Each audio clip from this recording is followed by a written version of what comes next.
Think about frozen circuits. Frozen circuits are hardwired circuits. The more profound the insult to the person that is connected to a strong emotion, the more the brain freezes circuitry. The more we think about the experience, the more we fire and wire the circuits in our brain. Yes or no? And the more we remember the event, the more we produce the emotions that are associated with it, and we're conditioning the brain and body further into the past. Yes or no? And you keep doing it enough times, it's no longer conscious that you're holding a grudge. It's no longer conscious that you're stuck. It's now you're seeing everybody through the lens of that experience, and everybody's a betrayer. Everybody can't be trusted. Everybody is that same person. You're overlaying the memory of your experience into reality. You're not seeing it the way it is. You're seeing that person wearing the mask of the last person. That's the lens that we're perceiving reality. Are you with me still? And so then anything in your life that becomes remotely close to it based on your limited perception triggers the emotion in the network, and you're back in your past and you're acting like you were when it happened. Are you with me still? And so then the person says, I'm not that person. And you say, oh no, I know, I just had this event in my past and I'm sorry. And then it's excusable, but then here it happens again. And there's nothing wrong with this. We all do it. It's just, how do we overcome it? So then you're sitting and doing the work, and you're moving energy up those centers. You're releasing the life force into your brain. You are blessing those centers and taking a scoop and moving it all the way up and releasing it all the way up into the field. You're opening the channel. You're unfolding as nobody, no one, no thing, no where, and no time, and the identity and the personality is gone. Energy's gonna move. It's got to, it's gonna follow the path. You're opening your heart. Once it gets to your heart, it's gonna make its way all the way up, and when you feel love and compassion, when you feel true kindness and care, it's hard to hold a grudge. Are you with me still? So then from a quantum physics point of view, you have that person always in the back of your mind, right? You have the event and the memory rolling around back there, because the very thing that you don't want to have happen, you're already preparing for emotionally. Are you with me still? So then from a quantum perspective, you are actually, as a creator of reality, holding yourself hostage because of that person. And you are holding them hostage because of that experience. And you have an energetic bond that's connecting you to them. And you're sharing the same energy. And so then you're using each other to reaffirm whatever that energetic agreement is. Are you with me still? So then when you forgive someone, it's because there's been a strong change in your emotional state. Because the emotion is what's keeping you energetically bound to them or to more than one person.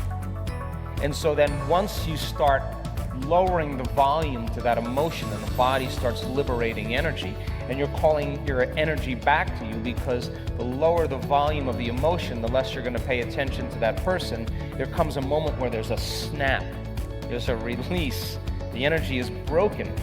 And once it's broken now, all of a sudden you free yourself and you free them. And this has happened to me in my life, that people show up 10 years later completely changed and so humble and so asking for forgiveness just because they had transformed, and I let them go. So then forgiveness from a quantum perspective and a neurophysiological perspective is just taking your attention off them. That's all it is. And when you start getting happy with yourself and you start feeling those elevated emotions because you're striving for that, you wouldn't trade this for the grudge you were holding because this feels too good. Are you with me still? Now, once that heart opens up and you start having energy in the center, and it's releasing 1,300 to 1,400 different chemicals that begin to restore and regenerate the body. The body start getting a lift of energy. Once it makes its here, now you're going to see that track sending in energy to the brain. The heart acts as an amplifier to boost the brain. Are you with me still? So then once the energy starts making its way into the brain, once the heart starts to open, we've measured this with our students, they have oxytocin levels rise.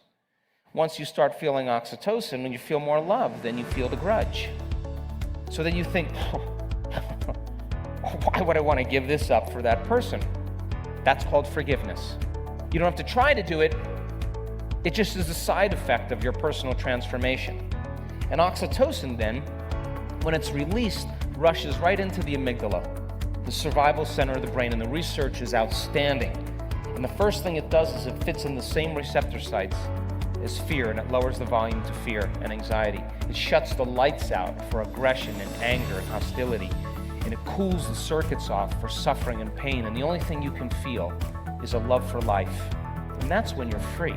Now, the practice of forgiveness, matter to matter, you can do it, but it takes a long time and a lot of work. And then you forgive, and then you're like, I don't want to forgive him. Halfway forgive. And just never really authentic forgiveness. Do you understand? And you know, there was a woman that came to our work, and she was raped by 4 men when she was a teenager, and it was abusive. And she had severe night terrors, severe anxiety and panic attacks. She had cyclic mood problems. She had been to every single doctor, every single healer, every single alternative practitioner. Nothing changed it. She came to our event in Tacoma, Washington. And she hit that point where she became everybody, everyone, everything, everywhere, every time, every place. She became the oneness. And that frequency had a message for her that said, and she was in incredible bliss when this happened, I sent 4 angels disguised as rapists for this moment. And that was the end of her terrors. That was the end of her night. She couldn't have a relationship. She could not live with anybody. She was isolated. One moment, the divine stepped in and gave her the signal.